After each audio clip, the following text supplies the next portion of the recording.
Assalamualaikum warahmatullahi wabarakatuh. Perkenalkan, nama saya Calvin Aristonjai dari Universitas Muhammadiyah Indonesia, Fakultas Ilmu Kesehatan, Prodi Kesehatan Masyarakat. Dirinya saya di sini untuk memenuhi nilai UAS Biomedik 3, yaitu parasit protozoa, khususnya Plasmodium atau malaria. Nah, teman-teman udah tahu nggak apa itu Plasmodium? Kalau belum tahu, ayo simak video berikut. Plasmodium adalah suatu genus protozoa parasit yang menjadi penyebab utama penyakit malaria. Plasmodium ini memiliki siklus hidup yang unik, yaitu melibatkan dua inang. Yang pertama yaitu nyamuk Anopheles betina sebagai vektor atau pembawa penyakitnya yang telah terinfeksi. Kemudian yang kedua yaitu manusia sebagai inangnya ataupun tempat berkembang biaknya nanti setelah terinfeksi. Siklus hidup Plasmodium ini dibagi menjadi dua utama, yaitu fase pertama dalam manusia, fase aseksual. Kemudian yang kedua fase seksual dalam nyamuk. Mari kita jelaskan satu-satu. Yang pertama yaitu fase aseksual ataupun di dalam manusia.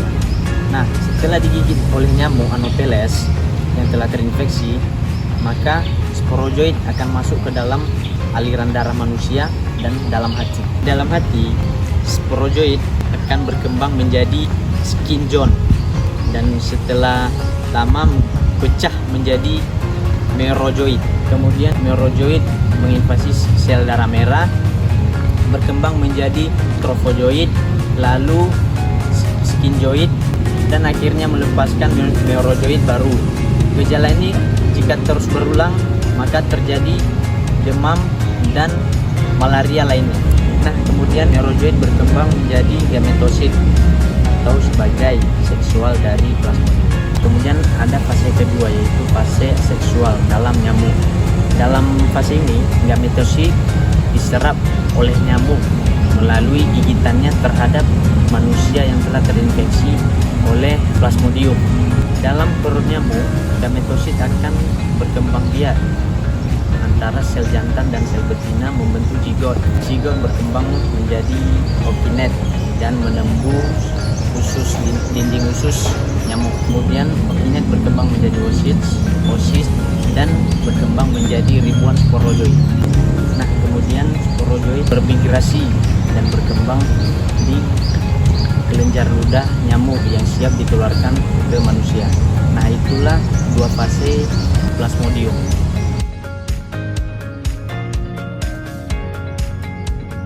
Adapun jenis-jenis Plasmodium yang dapat menginfeksi manusia, yang pertama yaitu Plasmodium falciparum, yang kedua Plasmodium oval, yang ketiga Plasmodium vivax, dan yang terakhir yaitu Plasmodium malaria.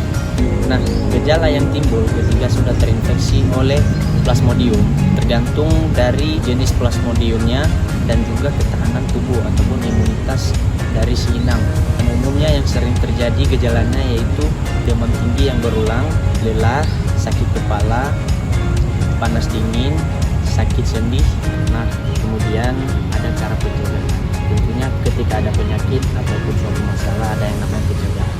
Nah, pencegahan dari malaria dapat dilakukan dengan menggunakan kelambu, menggunakan repelan nyamuk, menggunakan pakaian yang menutupi tubuh sehingga dapat meminimalisir gigitan nyamuk, dan yang terakhir yaitu mengkonsumsi obat anti malaria. Adapun pengobatannya dapat dilakukan dengan mengkonsumsi obat, salah satunya ataupun beberapa yaitu kloroquine, dexisilin, dan primaquine. Nah, teman-teman, dalam mengkonsumsi obat harusnya disertai dengan arahan dokter ya. Jadi sebelum menggunakan atau bertindak menggunakan obat, sebaiknya konsultasi dengan dokter ataupun tenaga medis lain.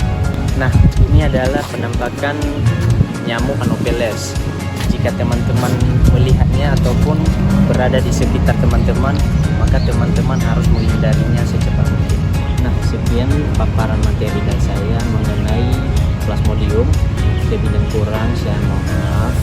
Saya akhiri, wabillahi taufiq wal hidayah. Assalamualaikum warahmatullahi wabarakatuh.